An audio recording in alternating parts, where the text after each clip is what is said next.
प्रेम से बोलिए गौरी पुत्र गणेश भगवान की जय हो। ओम नमः शिवाय। हर हर महादेव।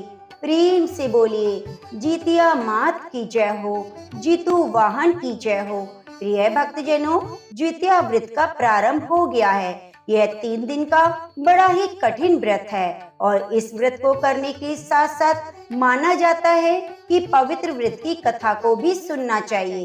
कथा को सुनने वाली स्त्री को कभी भी संतान वियोग नहीं सहना पड़ता। जीतू वाहन भगवान की कृपा से माता जब तक जीवित रहती है तब तक उस स्त्री के पुत्र का कोई बाल भी बांका नहीं कर सकता।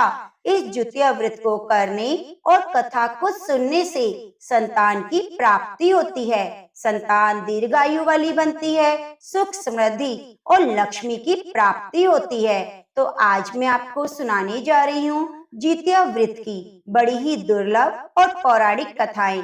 आप सभी भक्तजन इन कथाओं को बड़ी श्रद्धा और प्रसन्नचित मन से पूरा अवश्य सुनिएगा और कथा अच्छी लगती है तो कमेंट बॉक्स में जीतू वाहन की जय हो, हर हर महादेव जरूर लिखिएगा।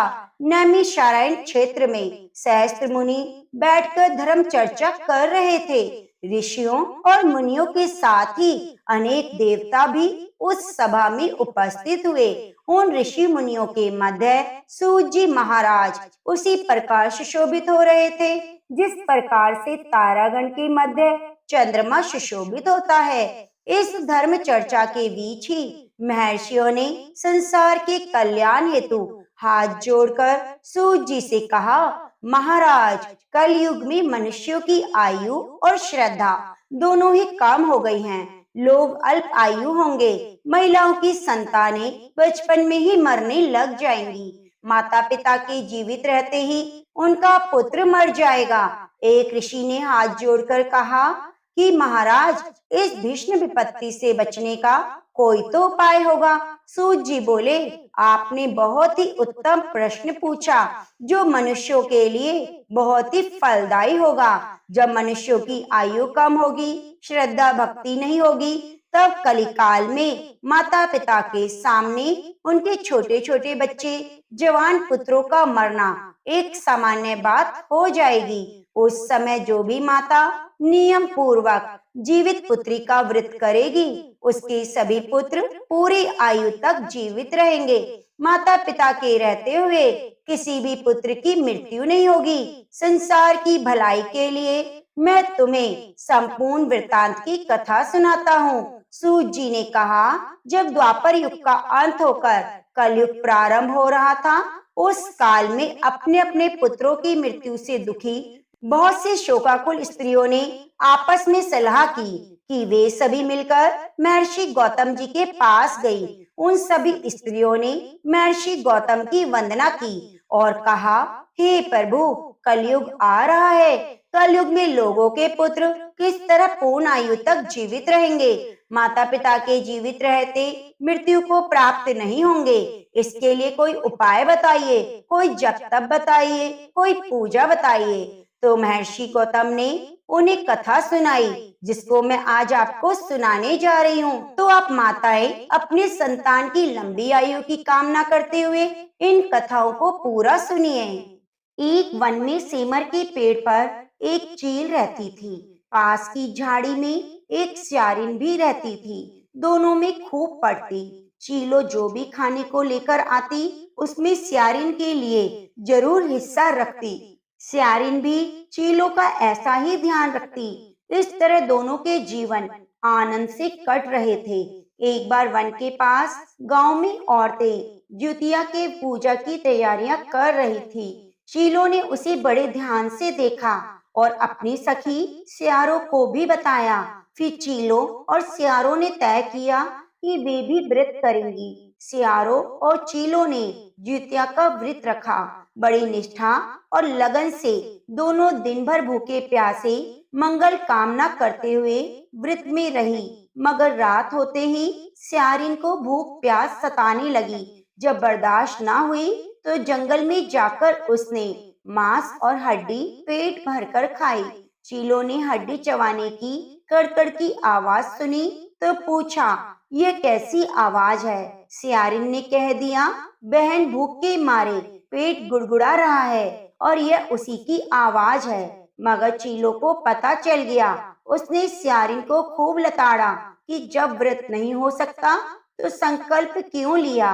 सियारिन लजा गई, पर व्रत भंग हो चुका था। चीलो रात भर भूखी प्यासी रहकर व्रत पूरा किया। अगले जन्म में दोनों मनुष्य रूप में राजकुमारी बनकर सगी बहनें हुई। सियारिन बड़ी बहन हुई। उसकी शादी एक राजकुमार से हुई। चीलो छोटी बहन। उसकी शादी उसी राज्य के मंत्री पुत्र से हुई। बाद में दोनों राजा और मंत्री बने। सियारिन रानी के जो भी बच्चा होता वह मर जाता, जबकि चीलो के बच्चे स्वस्थ और हट्टे कट्टे रहते। इससे उसे जलन होती। उसने कभी उनका सर कटवाकर डब्बे में बंद कर दिया, पर वह शीश मिठाई बन जाती। बच्चों का बाल तक बांका ना होता। बार बार उसने अपनी बहन के बच्चों और पति को मारने का प्रयास किया, परंतु सफलता ना मिली। आखिरकार देवयोग से उसे भूल का एहसास हुआ। उसने क्षमा मांगी और बहन के बताने पर जीवित पुत्री का व्रत विधि विधान से किया, तो उसके पुत्र भी जीवित हो गए। तो प्रेम से बोलिए, शिव शंकर भगवान की जय हो। गंधर्वों के राजकुमार का नाम जीमूत वाहन था। वे बड़े उदार और परोपकारी थे। जीमूत वाहन के पिता ने वृद्ध अवस्था में वानप्रस्थ आश्रम में जाते समय इनको राज सिंहासन पर बिठाया, किंतु इनका मन राजपाट में नहीं लगता था। वे राज्य का भार अपने भाइयों पर छोड़कर स्वयं वन में पिता की सेवा करने चले गए। वन में ही जीमूत वाहन को मलयवती नामक राजकन्या से भेंट हुई। दोनों में प्रेम हो गया। एक दिन जब वन में भ्रमण करते हुए जीमूत वाहन काफी आगे चले गए, तब उन्हें एक वृद्धा विलाप करते हुए दिखी। पूछने पर वृद्धा ने रोते हुए बताया, मैं नाग वंश की स्त्री हूँ। मुझे एक ही पुत्र है। पक्षीराज गरुड़ के कोप से मुक्ति दिलाने के लिए नागों ने यह व्यवस्था की है। वे गरुड़ को प्रतिदिन भक्षण हेतु एक युवा नाग सौंपते हैं। आज मेरे पुत्र शंखचूड़ की बलि का दिन है। आज मेरे पुत्र के जीवन पर संकट है। थोड़ी देर बाद मैं पुत्र विहीन हो जाऊंगी। एक स्त्री के लिए इससे बड़ा दुख क्या हो सकता है। जीमूत वाहन को यह सुनकर बड़ा दुख हुआ। उन्होंने उस वृद्धा को आश्वस्त करते हुए कहा, डरो मत, मैं तुम्हारे पुत्र के प्राणों की रक्षा करूंगा। आज उनके स्थान पर स्वयं मैं अपने आप को उसके लाल कपड़े में ढककर वध्यशिला पर लेटूंगा, ताकि गरुड़ मुझे खा जाए, पर तुम्हारा पुत्र बच जाए। इतना कहकर जीमूत वाहन ने शंखचूड़ के हाथ से लाल कपड़ा ले लिया और लपेटकर गरुड़ को बलि देने के लिए चुनी हुई वध्यशिला पर लेट गए। नियत समय पर गरुड़ बड़े वेग से आए और लाल कपड़े में ढके जीमूत वाहन को पंजे में दबोचकर पहाड़ के शिखर पर जाकर बैठ गए। गरुड़ ने अपनी कठोर चोंच का प्रहार किया और जीमूत वाहन के शरीर से मांस का बड़ा हिस्सा नोच लिया। इसकी पीड़ा से जीमूत वाहन की आंखों से आंसू बह निकले और वह दर्द से कराहने लगे। अपने पंजे में जकड़े प्राणी की आंखों में से आंसू और मुंह से कराहट सुनकर गरुड़ बड़े आश्चर्य में पड़ गए, क्योंकि ऐसा पहले ना हुआ था। उन्होंने जीमूत वाहन से उसका परिचय पूछा।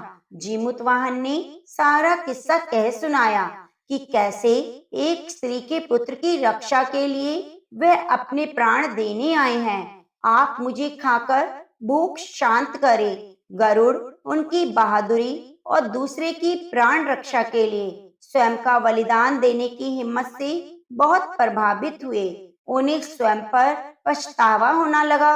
वे सोचने लगे कि एक यह मनुष्य है जो दूसरे के पुत्र की रक्षा के लिए स्वयं की बलि दे रहा है, और एक मैं हूँ जो देवों के संरक्षण में हूँ, किंतु दूसरों की संतान की बलि ले रहा हूँ। उन्होंने जीमूत वाहन को मुक्त कर दिया। गरुड़ ने कहा, हे उत्तम मनुष्य, मैं तुम्हारी भावना और त्याग से प्रसन्न हूँ। मैंने तुम्हारे शरीर पर जो घाव किए हैं उसे ठीक कर देता हूँ। तुम अपनी प्रसन्नता के लिए मुझसे वरदान मांग लो। राजा जीमूतवाहन ने कहा, हे पक्षीराज, आप तो सर्व समर्थ हैं। यदि प्रसन्न हैं और वरदान देना चाहते हैं तो आप सर्पों को अपना आहार बनाना छोड़ दें। आपने अब तक जितने भी प्राण लिए हैं उन्हें जीवन दान दें। गरुड़ ने सबको जीवन दान दे दिया और नागों की बलि ना लेने का वरदान भी दिया। इस प्रकार जीमूतवाहन के साहस से नाग जाति की रक्षा हुई। गरुड़ ने कहा, तुम्हारी जैसी इच्छा होगी हे राजा। जो स्त्री तुम्हारे इस बलिदान की कथा को सुनेगी, व्रत करेगी, उसकी संतान मृत्यु के मुख से भी निकल आएगी। तभी से पुत्र की रक्षा के लिए जीमूतवाहन की पूजा की प्रथा शुरू हुई। यह कथा कैलाश पर्वत पर भगवान शंकर ने माता पार्वती को सुनाई थी। तो प्रेम से बोलिए, गौरी पुत्र गणेश भगवान की जय हो, माता पार्वती की जय हो। ओम नमः शिवाय। प्रिय भक्तजनों, अब आइए भगवान कृष्ण की कथा को सुनते हैं। यह कथा महाभारत काल से जुड़ी हुई है। महाभारत युद्ध के बाद अपने पिता की मृत्यु के बाद अश्वत्थामा बहुत ही नाराज था। उसके अंदर बदले की आग चल रही थी, जिस कारण उसने पांडवों के शिविर में घुसकर सोते हुए 5 लोगों को पांडव समझकर मार डाला था। लेकिन वे सभी द्रौपदी की 5 संतानें थी। उसके इस अपराध के कारण उसे अर्जुन ने बंदी बना लिया और दिव्य मणि छीन ली। इसके फलस्वरूप अश्वत्थामा ने उत्तरा की अजन्मी संतान को गर्भ में मारने के लिए ब्रह्मास्त्र चलाया, जिसे निष्फल करना नामुमकिन था। उत्तरा की संतान का जन्म लेना भी आवश्यक था, जिस कारण भगवान कृष्ण ने अपने सभी पुण्यों का फल उत्तरा की अजन्मी संतान को देकर उसके गर्भ में पुनः जीवित किया। गर्भ में मरकर जीवित होने के कारण उसका नाम जीवित पुत्रिका पड़ गया और आगे जाकर यही राजा परीक्षित बना। तभी से इस व्रत को किया जाता है। तो प्रेम से बोलिए, गौरी पुत्र गणेश भगवान की जय हो, जीवित पुत्री का व्रत की जय हो। ओम उमा महेश्वराय नमः।